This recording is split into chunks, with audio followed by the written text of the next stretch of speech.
perkenalkan saya Aldi Kurniawan dari Teknik Industri Angkatan 2021.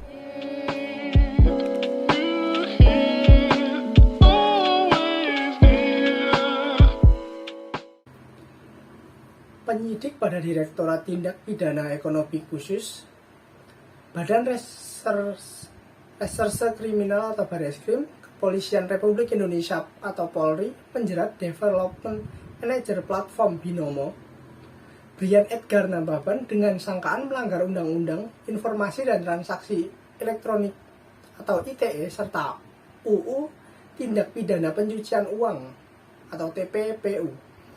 Brian diduga terlibat dalam kasus dugaan penipuan berkedok perdagangan opsi biner atau trading binary option Binomo.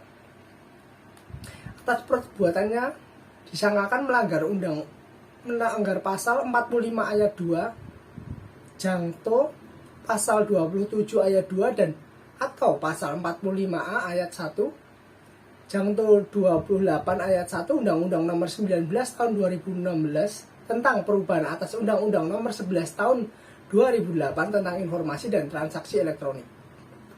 Selain itu, Brian dijerat dengan sangkaan subsidiar yakni pasal 3, pasal 5, dan pasal 10 Undang-Undang Nomor 8 tahun 2010 tentang pencegahan dan pemberantasan tindak pidana pencucian uang atau TPPU dan atau pasal 378 KUHP Jangto pasal 55 KUHP.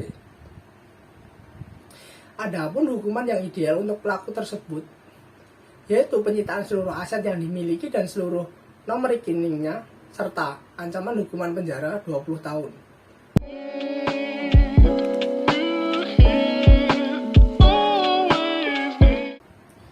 Belajar dari kasus investasi bodong berkedok trading binary option Binomo, maka bentuk pencegahan agar kasus tersebut tidak terulang kembali, hal yang paling utama yang perlu dilakukan yaitu menambah wawasan dan ilmu tentang berinvestasi.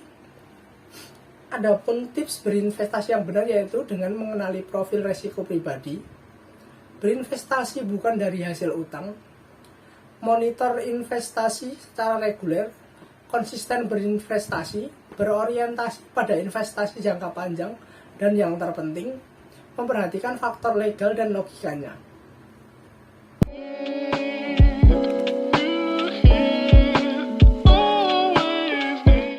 Dua,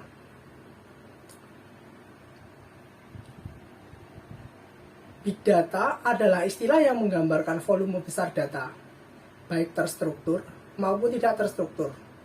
Namun, bukan jumlah data yang penting, melainkan apa yang dilakukan organisasi terhadap data. Big Data dapat dianalisis untuk pengambilan keputusan maupun strategi bisnis yang lebih baik. Penyedia layanan Big Data di Indonesia antara lain 1. Sonar Platform, 2. Pagues Platform, 3. Warung Data, 4. Databox. IoT, Internet of Things, merupakan sistem yang menggunakan perangkat komputasi, mekanis, dan mesin digital dalam satu keterhubungan in-related connection untuk menjalankan fungsinya melalui komunikasi data pada jaringan internet tanpa memerlukan interaksi antar manusia atau interaksi manusia dan komputer. Sistem IoT mengintegrasikan 4 komponen yaitu perangkat sensor, konektivitas, pemrosesan data, dan antar muka pengguna. Contoh aplikasi IoT di Indonesia: Goes IoT untuk bike sharing, iFishery IoT pemberi pakan ikan otomatis, Clue IoT untuk smart city, dan Hara IoT untuk pangan dan pertanian. Kemudian AI atau Artificial Intelligence merupakan sebuah teknologi komputer atau mesin yang memiliki kecerdasan layaknya manusia dan bisa diatur sesuai keinginan manusia. AI bekerja dengan mempelajari data yang diterima secara berkesinambungan. Semakin banyak data yang diterima dan dianalisis, semakin baik pula AI yang membuat prediksi. Aplikasi chatbot dan pengenalan wajah atau face recognition merupakan salah satu contoh penerapan AI.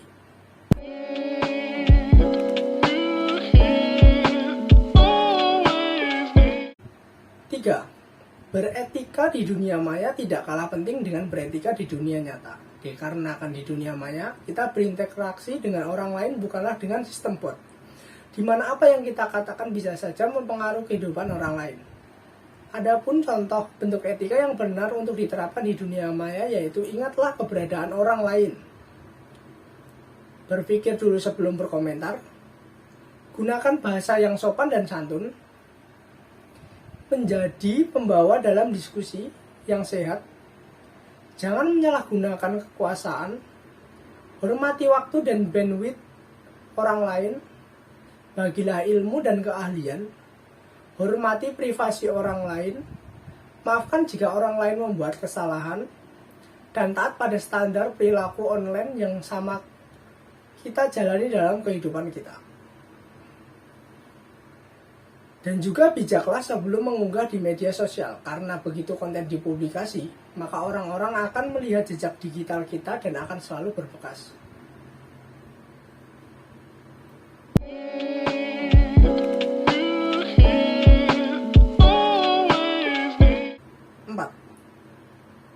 Perkembangan teknologi informasi pada era 4.0 saat ini di bidang pendidikan yang paling kita rasakan yaitu maraknya penggunaan sistem belajar online atau daring dikarenakan adanya pandemi virus COVID-19. Beberapa contoh aplikasi yang sering digunakan untuk daring yaitu Zoom, Meet, Teleconference, dan lain-lain.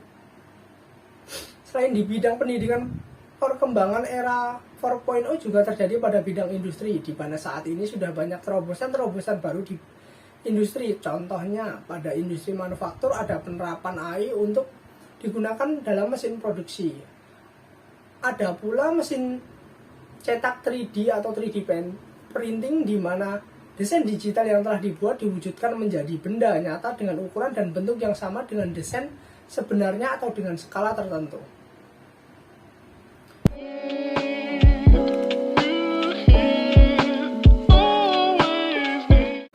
5. Sebagai seorang guru atau tenaga profesional lainnya sangatlah penting untuk mampu menguasai pengembangan multimedia dikarenakan di era saat ini dengan adanya teknologi yang semakin modern, seorang guru atau tenaga profesional harus mampu mengubah metode mengajar yang sebelumnya full tatap muka atau luring.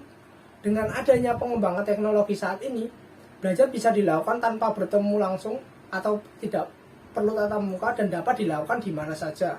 Contohnya seorang guru bisa mengajar dengan di rumah dan muridnya bisa belajar di rumahnya sendiri ataupun di jalan atau di kafe atau dimanapun seperti itu. Mungkin ini saja dari saya. Terima kasih dan sampai jumpa.